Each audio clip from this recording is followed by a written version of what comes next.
Eu nasci em Guiné Equatorial, a terra onde os meus pais foram. O meu pai primeiro e a minha mãe a posterior foram para lá por motivos políticos, etc. e tal. Eu nasci no dia 14 de abril do ano de 64, às 8h30 mais ou menos da noite, segundo a minha mãe. Era uma criança normal, feliz, contente. Fui crescendo como as demais crianças. Pelo que eu me lembro da minha infância, eu já corria, já andava, já brincava no pátio, no quintal, ou pátio onde nós vivíamos com as demais crianças. E aos 14 meses, de repente, sem aviso, de nada, o que a minha irmã mais velha conta, a minha mãe tinha saído comprar umas coisas numa loja que ficava em frente onde nós vivíamos, chamada Barato, e a minha irmã mais velha ficou comigo em casa. E ela tomava conta de mim e da minha irmã mais nova, a do meio. Somos três, Teté, Milu e eu. Maria Telvina, Maria de Lourdes e Ângelo. José. E a minha irmã mais velha estava a tomar conta de mim, foi levantar-me a cama, e quando a minha mãe chegou, a minha mãe conta que a minha irmã diz: mãe, o Ângelo está muito preguiçoso hoje. E a minha mãe: por quê? Eu ponho-lhe de pé, ele brinca e deita-se para a cama e não acorda. Por quê? Ele fica a brincar, treme os pés e atira-se para a cama. E a minha mãe foi ver o que é que eu tinha, pôs-me a mão na testa e eu tremia, estava a arder de febres. E tentavam pôr em pé e eu não mantinha em pé. Caía em cima da cama.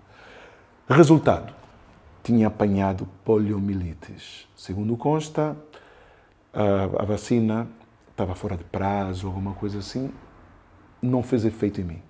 Das muitas crianças vacinadas naquela época, 3 ficamos paralíticos. E a partir daquele dia, apareceu um nome que me faz parte da minha vida até hoje.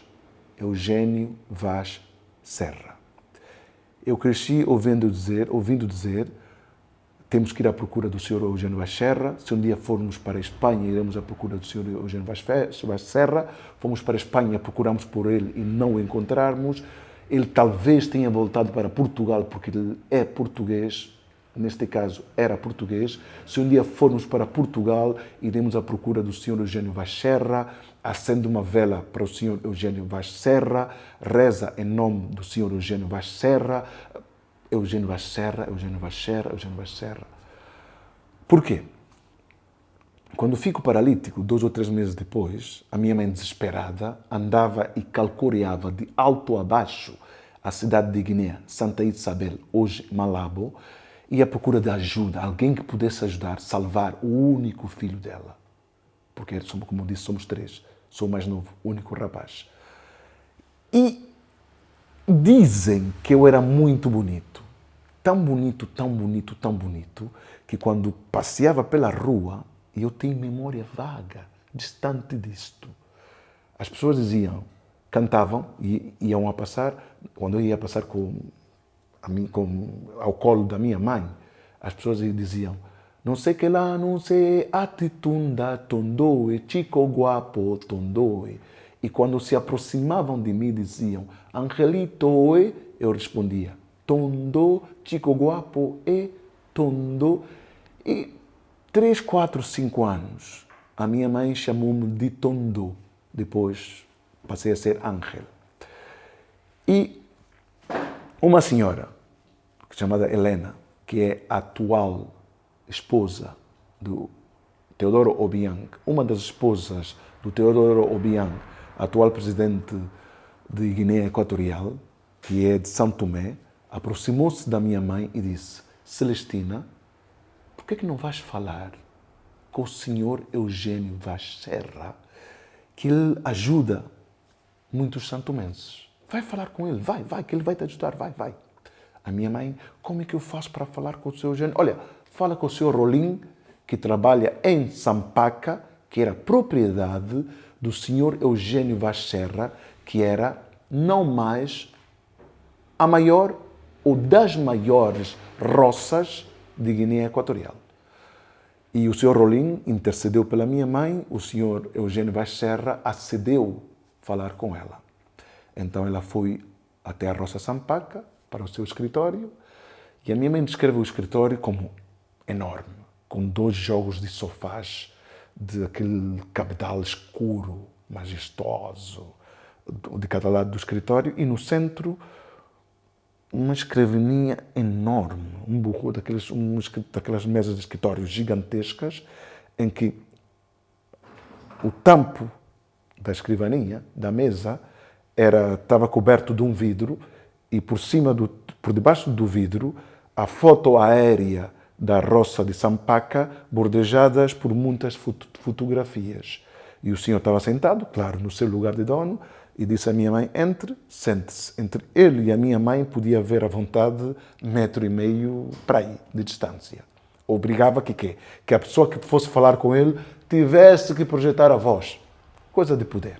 Então o senhor estava sentado deste lado, a minha mãe do outro, e disse, o que é que atrás por cá? Em como a posso ajudar?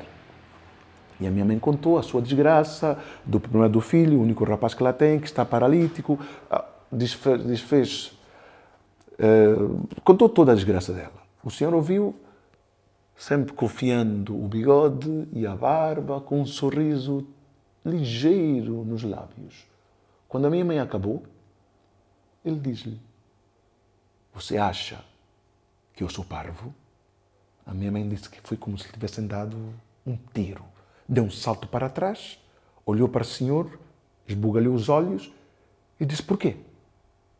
Porque você vem cá contar-me que o seu filho está muito doente e que precisa de 5.000 pesetas para salvar o seu filho. Você levará esse dinheiro, depois 1 ou 2 meses o dinheiro acabou, não resolveu o problema do seu filho e traz-me de penhora os seus únicos valores, que eram o anel de casada, um par de brincos e um colar, que a minha mãe tinha dobrado cuidadosamente num lenço branco e que na ponta do lenço, como ela fazia quando tinha bons olhos e paciência, ela bordava muito bem. Bordava à mão as iniciais dela, que era MCT, Maria do Carmo Torres. Ela também fazia conosco, quando íamos à escola, nossas batas, algumas camisas minhas e camisolas, tinham AT, Ângelo Torres. Das minhas irmãs, MET, Maria Itelvina Torres, MLT, Maria de Lourdes Torres. Sim, elas tinham ganho, ganhava uma letra bordada mais do que eu, embora eu seja Ângelo José Torres. A minha mãe nunca pôs AJ, sempre pôs AT. Então, dobrou. Este pequeno pormenor das iniciais bordadas, muitos anos depois, iriam ter uma importância capital. Como vos disse, eu cresci a ouvir falar desse senhor, que ao ter ouvido a história e o sofrimento da minha mãe, respondeu-lhe desta forma. A minha mãe disse que agarrou nas suas pertences que ela tinha aberto em frente do senhor Eugênio Vaz Serra, tinha depositado na bondade dele e nas suas poucas pertences à saúde do senhor Eugênio, pousou em frente dele. Quando ele acabou de dizer isso, ela, com a réstia de dignidade e orgulho que lhe sobrava, ela agradeceu, dobrou as suas pertences, meteu na mala, pediu licença, levantou e ia em direção à porta. Um escritório enorme. Não sabe quantos passos deu. A dada altura, o senhor Eugênio disse, eu ainda não acabei. Eu mandei embora. A minha mãe disse que ela firmou, ficou hirta, virou para ele e ele disse, venha. A minha mãe aproximou-se, sente-se. Eu ainda não acabei. Podia voltar a contar-me outra vez a sua história? E a minha mãe, este senhor ia obrigar-lhe outra vez a repetir o que ela tinha acabado de dizer com muita dor. E ela começou a soluçar, a chorar. E voltou a contar a história. A minha mãe disse que, enquanto ela foi contando, o senhor Eugênio começou a fazer algo que a deixava solenemente irritada.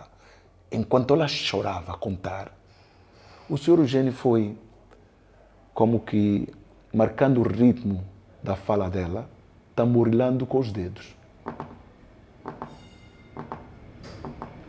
Como vos disse, o tampo era de vidro, com sampaca, mapa aérea por baixo. E ele a fazer isto em cima da mesa irritava solenemente a minha mãe e marcava o ritmo da conversa dela. E ela foi crescendo de raiva, até que cumpriu a versão dela, que era praticamente idêntica àquela que ela tinha contado. Quando acabou de contar, o senhor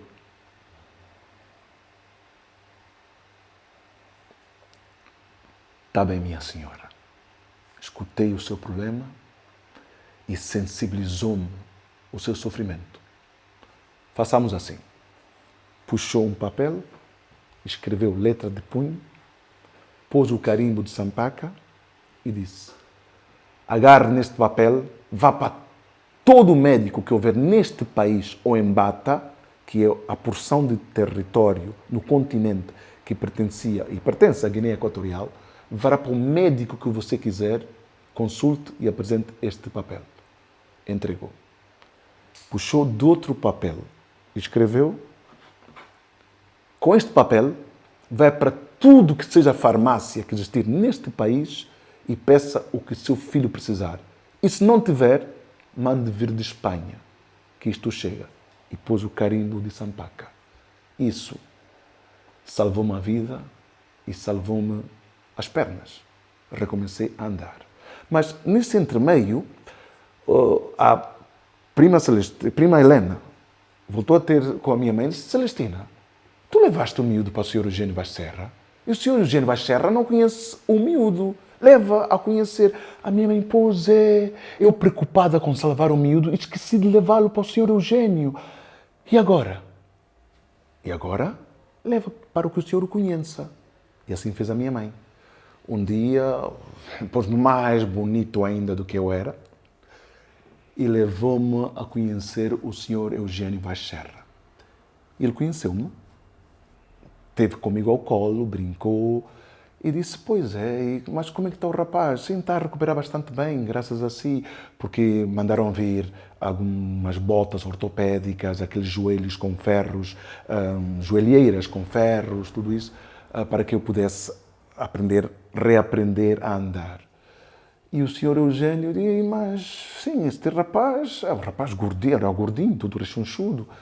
E pá, então façamos o seguinte: mas como é que está? O seu marido? Está a trabalhar e a senhora, eu tenho que ficar em casa porque tomar conta do miúdo e as outras duas miúdas. Então façamos assim: já que você não está a trabalhar, voltou a puxar outra folha de papel da empresa, desta vez de Sampaca, e escreveu, pôs o cunho e disse: com este papel, você vá a XXX loja de Guiné Equatorial, faça um cabaz e leve para casa. Graças a isso, foi fantástico, maravilhoso, porque passamos a ter acesso a coisas que era para gente fina, graças ao senhor Eugênio Vaz Serra. Isso ajudou-nos imenso durante muitos anos. Esta aventura começa em 66, 67, 66 para aí. E em 68 dá-se a independência de Guiné Equatorial. E as posses do senhor Eugênio Vaz Serra foram nacionalizadas. E ele ficou sem nada. Teve que sair de Guiné Equatorial com uma mão à frente e outra atrás. Entretanto, o senhor Eugênio desaparece das nossas vidas. E foi por causa disso que eu cresci ouvindo falar deste nome. Acendi várias velas em nome desse nome. Fiz várias rezas em nome desse nome. E vivi com esse anjo pairando na minha vida. Até que Em 86, quando cheguei em Portugal, a minha mãe tinha já procurado por o Sr. Eugênio Vaz Serra e não tinha encontrado. Quando cheguei, andamos à procura, listas telefónicas. A minha mãe disse que já tinha posto um detetive a tentar ver se conseguia encontrar o senhor, porque queria dizer, olha, está aí o miúdo que o senhor salvou, o homem que ele se tornou. Andamos à procura de 86, 87 até 90, não sei bem. Depois de muito insistir e muito procurar, desistimos e o tempo foi passando. Em 2004, conheci um irmão que a vida me escolheu. Uma pessoa que não é do meu sangue, mas é como se fosse o meu irmão, como disse a brincar. Meu irmão de outra mãe e de outro pai também, neste caso. E este meu irmão um dia vira e diz, olha, o meu diretor financeiro vai para a tua terra, São Tomé. Eu disse, uau, não sabia. Ele vai lá fazer o quê? De férias? Não. É que a família dele, em São Tomé, tinha a ver com roça, trabalhava em cacau. Eu disse, sério? Como é que ele se chama? Ele disse o nome.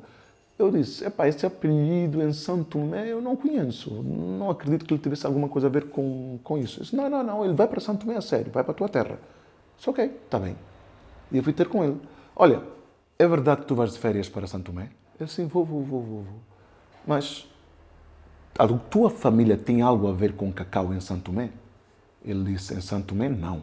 Mas a minha família sim, mas teve... Aonde? Em Angola? Não, a minha família não. A minha família teve a ver com cacau em Guiné Equatorial. E os meus olhos, não havia muitos portugueses que tivessem a ver com cacau em Guiné Equatorial. E eu perguntei, a família Eugênio Vaz Serra diz-te alguma coisa? Sim, é o meu tio. Teu tio como? É o irmão do meu pai. Eles tinham lá uma roça, Sampaca, dissemos em uníssono. Sim, assim, era da minha família. E o Eugênio Vaz Serra, teu tio, está onde? Está em Alicante. Alicante? E como é que eu faço para falar com ele? Não é preciso. Meu tio chega no dia 7. Como? Eu fui a correr para a casa de banho, liguei para a minha mãe a chorar.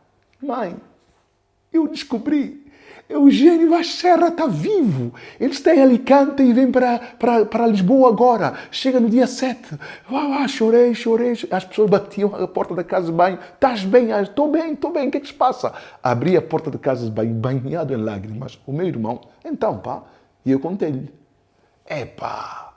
Então eu vou patrocinar um jantar com esse teu benfeitor, esse anjo da tua vida, para que ele te conheça e que a tua mãe o reveja. Assim foi. Ele chegou, esse meu irmão convidou que fôssemos jantar a Penhalonga e fomos jantar a Penhalonga, um jantar de reencontro. O senhor Eugênio Vaz Serra chegou, ele e a esposa, a minha mãe apresentou-se, eu apresentei-me. Para o nosso espanto, ele não se lembrava. A minha mãe contou detalhes. O senhor Eugênio Vaz Serra não se lembrava. E comemos, já estávamos nos aperitivos, e a minha mãe nem café tomou, aperitivo, eu acho que deve ter tomado um Porto, se não me equivoco. Sim, ela gosta de Porto, branco, deve ter tomado um Porto. Não sei, mas não sei Porto. A minha mãe tem um tique, um tique nervoso. Quando ela está nervosa, ela gosta de mexer com as mãos. Então ela estava a mexer com o guardanapo, a dobrar o guardanapo, ia falar, e o senhor Eugênio Vaz Serra ia falando, ela ia dobrando o guardanapo, e isto fez com que ele tivesse uma epifania. Como é que a senhora se chama? Por quê? Quando ela se apresentou, apresentou-se por Celestina, que não é o nome da minha mãe, é a cunha dela. Se perguntarem por Celestina, muita gente conhece. Se perguntarem por a mãe, quase todo mundo conhece. Se perguntarem por Maria do Carmo, só os familiares sabem. Então, o senhor Eugênio Vaz Serra disse: como é que o senhor se chama? A minha mãe, Maria do Carmo Bandeira Torres. A senhora tem algum lenço, alguma coisa que consigo? A minha mãe, sim, tirou um lenço dela e mostrou. Posso abrir? Claro, abra. E o senhor abriu o lenço. Lá estava um lenço antigo da minha mãe, na ponta, MCT, Maria do Carmo Torres. Esse detalhe fez com que o senhor Eugênio Vaz Serra reportasse a sua memória até 67, 6, 7, e lembrasse uma senhora que foi pedir ajuda para o filho, que o que fez que ela pedisse que ela voltasse e contasse de novo a história para ver se as versões coincidiam, foi esse pequeno detalhe. Ele pensou: só uma pessoa de bem é que se dá o cuidado de bordar as iniciais num lenço, que era o hábito da minha mãe. Esse detalhe fez com que ele pedisse que ela voltasse e contasse de novo a história. Como as versões coincidiam em 98, 99%, é que ele aceitou ajudar a recuperar-me. Esse pequeno detalhe. Aí, este é o rapaz que eu fiz andar, este é o meu sonho. Abraçámos-nos com sentimento. Quer dizer, eu já tinha abraçado com sentimento, mas naquele instante eu estava a abraçar a pessoa que tinha consciência que, pela sua bondade, eu estava de pé, abraçando calorosamente. O senhor Eugênio Vaz Serra morreu em 2007, se não me equivoco.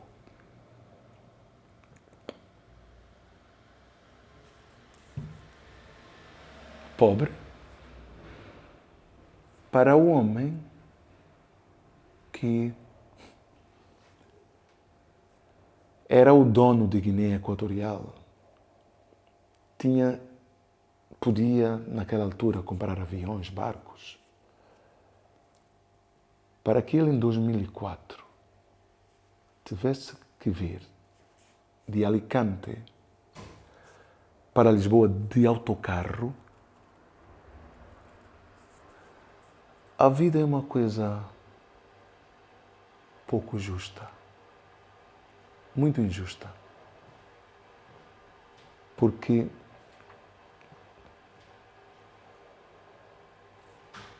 o lado do meu pai acharia justo a nacionalização das roças em Guiné Equatorial ou em São Tomé também. Meu pai participou ativamente para a independência de São Tomé. Quando se nacionalizaram as roças, ou nacionalizou as roças em São Tomé, ele era o ministro de Trabalho. Portanto, meu pai acharia justo e correto terem nacionalizado a roça de Sampaca, da família Vaz Serra. Mas, se ele não tivesse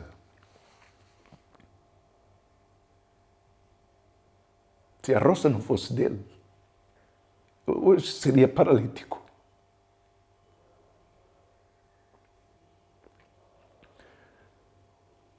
A vida é uma coisa muito estranha. Era um homem que fez muitas ações desse género, tantas ações desse género, que nem sequer se lembrava, se não fosse esse pequeno detalhe do bordar da minha mãe. E se por um lado a minha mãe agradeceu eternamente, por outro lado, embora o meu pai o agradecesse, e o agradeceu sempre, meu pai estava de acordo com a nacionalização. Eu próprio, por ideologia ou por atitude e pensamento político,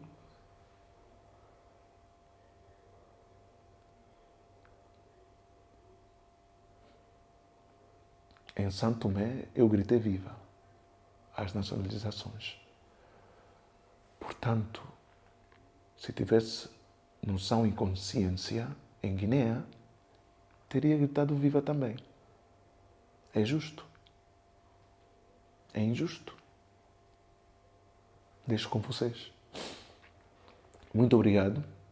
Estou à espera de vocês numa esquina, nesta ou noutra qualquer, na próxima quinta.